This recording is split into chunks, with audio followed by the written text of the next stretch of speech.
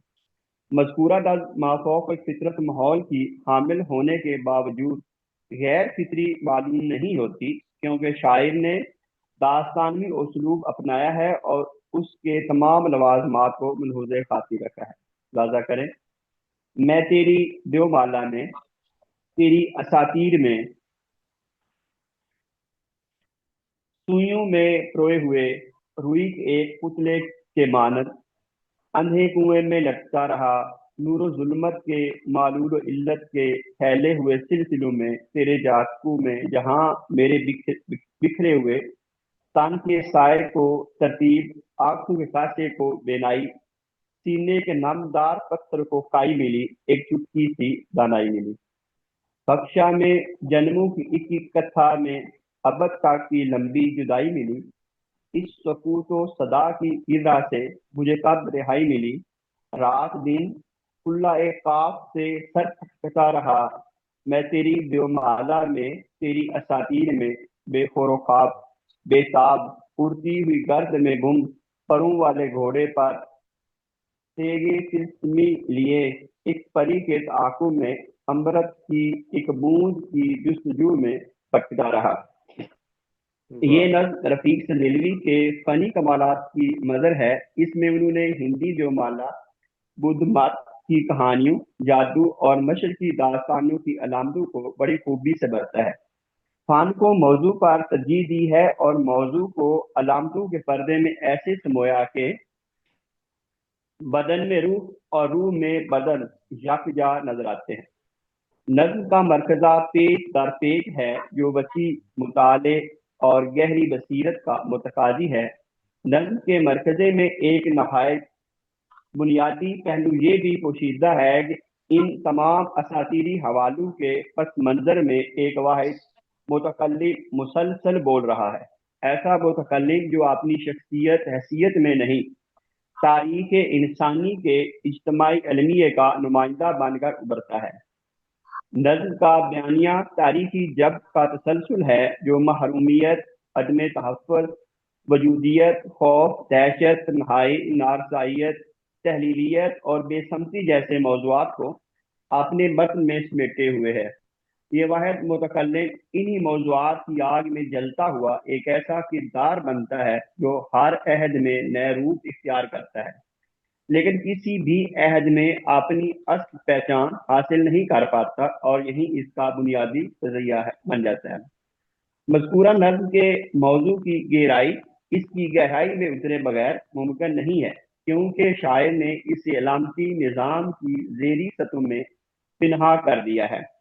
نظم معنوں کا گہرا کنواں ہے. دوران قدرت اگر قاری اس میں زینہ بازینہ اترنے میں کامیاب ہو جائے تو اس خزانے تک پہنچ سکتا ہے جس پر علامتوں کا ناز کنڈلی مارے پھن پھیلائے بیٹھا ہے. اس بات میں کوئی کلام نہیں کہ رفیق سندھیلوی کی متذکرہ نظم علامتوں کا ادق اور پیچیدہ نظام رکھتی ہے، لیکن نظم کی معنوی گرہ انہی کی وساطت سے کھولی جا سکتی ہے. نظم کی تفہیم میں درج ذیل علامات و استعارات اور الفاظ کلیدی کردار ادا کرتے ہیں. دیو مالا، اساطیر، سوئیاں، روئی کا پتلا، اندھا کنواں، نور و ظلمت، معلول و علت، جاتک، تن کے سائے، بینائی، کائی، بخشا، جنموں کی کتھا، ابد، جدائی، سکوت و صدا، کھلا ایقاف، بے خور و خواب، اڑتی ہوئی گرد میں گم، پروں والا گھوڑا، تیغ تلسمی، پری اور امرت. دیو مالا اور اساطیر کو ہم معنی خیال کیا جاتا ہے، لیکن ان کے مفاہیم اور مترادفات میں ایک باریک سا فرق ہے جسے نظم کی قرت کے دوران میں ملحوظ خاطر رکھنا انتہائی ضروری ہے. دیو مالا کا تعلق سنسکرت سے ہے. یہ دیو اور مالا کا مرکب ہے.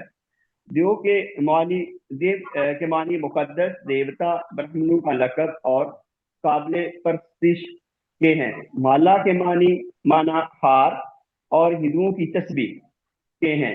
معنوی لحاظ سے دیکھا جائے تو دیو مالا مقدس ہستی کا ہار یا تسبیح، ہار، حصار اور قید و بند کی غمازی کرتا ہے. اصطلاح میں دیو مالا مقدس، عظیم اور روحانی ہستیوں کے افسانوی قصوں کو کہتے ہیں. اساطیر عربی زبان کے لفظ اسطورہ کی جمع ہے. اس کے معنی قصے، کہانیاں، کہاوتیں وغیرہ کے ہیں. اردو لغت میں اساطیر کے معنی کتابیں، لکھائیاں، تحریریں، مواد، بالعموم قدیمی کہانیاں لیے گئے ہیں. کلام الہی کی 9 صورتوں میں اساطیر الاولین کی اصطلاح ملتی ہے. علماء اکرام نے اس کا ترجمہ پہلے لوگوں یا اقوام کے قصے اور کہانیاں کیا ہے. اس سے یہ بات واضح ہو جاتی ہے کہ اساطیر کے مسلم معنی افسانہ، کہانی یا قصہ کے ہیں. لفظ اساطیر بذات خود مذہبی کہانیوں یا رسومات کے معنی نہیں دیتا. اس کے معنی صرف کہانی یا قصہ کے ہیں. یہ کہانی کسی عظیم ہستی کی بھی ہو سکتی ہے اور عام انسانوں کی بھی. اساطیر کے جو معنی اردو لغت میں بیان ہوئے ہیں توجہ طلب ہیں. انسانی تقدیر بھی ایک کتاب یا کہانی ہے. مذکورہ نظم میں رفیق سندھلوی نے اساطیر کو کتاب تقدیر یا داستان کے طور پر اور دیو مالا کو عظیم قوت کے حصار کے طور پر برتا ہے. اثریت کے اعتبار سے دیکھا جائے تو دیو مالا طاقتور طبقے کی عکاس ہے اور اساطیر وہ منشور ہے جس کے ذریعے کمزور طبقے کا استحصال کیا جاتا ہے. یہی وہ مقام ہے جہاں واحد متکلم اپنی ذات کو دیو مالا کے حصار اور اساطیر کی جبریت کے بیچ پھنسا ہوا محسوس کرتا ہے. گویا وہ اپنے وجود کو دو طاقتور بیانیوں کے درمیان ایک معلق تقدیر کی طرح دیکھتا ہے. نظم کی درج ذیل سطریں عصری انسان کے مسائل پر دال ہیں. سوئیوں میں پروئے ہوئے روئی کے ایک پتلے کی مانند اندھے کنویں میں لٹکتا رہا. سوئیوں میں پرویا ہوا روئی کا پتلا سحر بالمثل کی علامت ہے. سحر کے اس قانون کے مطابق مثل سے مثل پیدا ہوتا ہے، یا یوں کہہ لیں کہ نتائج اسباب کے تابع ہوتے ہیں. سحر کے مذکورہ قانون کی اساس تلازمہ خیال پر قائم ہوتی ہے. پہلے ذہن میں کسی کو نقصان پہنچانے کا تصور کیا جاتا ہے، پھر اس پر یقین واثق کیا جاتا ہے کہ ایسا لازمی ہو کر رہے گا. جیمز جارج لکھتے ہیں کہ مثل سے مثل پیدا ہونے والے اصول کے باوجود جادو کا جو طریقہ متعدد ادوار اور اقوام میں سب سے زیادہ آزمایا گیا ہے وہ یہ ہے کہ کسی دشمن کو ضرر پہنچانے یا تباہ کرنے کے لیے اس کی شبیہ کو ضرر پہنچایا یا تباہ کیا جاتا ہے. اس عمل کی بنا پر یہ عقیدہ ہے کہ شبیہ کو جو تکلیف پہنچتی ہے وہی اس شخص کو بھی پہنچتی ہے، اور یہ کہ شبیہ برباد کر دی جائے تو موخر الذکر کی موت لازمی ہے. اس پوری توضیح کے پس منظر میں متکلم کا قضیہ اور نمایاں ہو جاتا ہے. وہ اپنے آپ کو ایک ایسی علامتی روئی کے پتلے کے طور پر دیکھتا ہے جس پر تاریخ، طاقت اور جبر کی سوئیاں پیوست کر دی گئی ہیں. گویا اس کی تکلیف اس کے وجود کے بے سمتی اور اس کی شناخت کا ٹوٹ جانا محض علامتی نہیں بلکہ ایک زندہ تجربہ ہے جو اسے نظم میں ایک بے بس لیکن بیدار اور باشعور کردار بناتا ہے، جس کے لیے معنی کی تلاش مقدم بن جاتی ہے. 21ویں صدی برق رفتاری اور ٹیکنالوجی کی صدی ہے. اس صدی میں ہونے والے نئے واقعات اور جنگ و جدل نے انسان کو مبہوت کر دیا ہے. روحانیت کی جگہ مادیت نے لے لی ہے، جس سے انسان طرح طرح کے مسائل میں گر کر رہ گیا ہے. استعماری قوتوں نے کمزور قوموں کا جینا دوبھر کر دیا ہے. استعمار نے معاشی استحصال نہیں کیا بلکہ تہذیبی، ثقافتی، اخلاقی، شعوری اور اقداری کیا ہے. فرد سے اس کی پہچان اور اصل چھین لینے کے ساتھ ساتھ بصیرت سے بھی محروم کر دیا گیا ہے.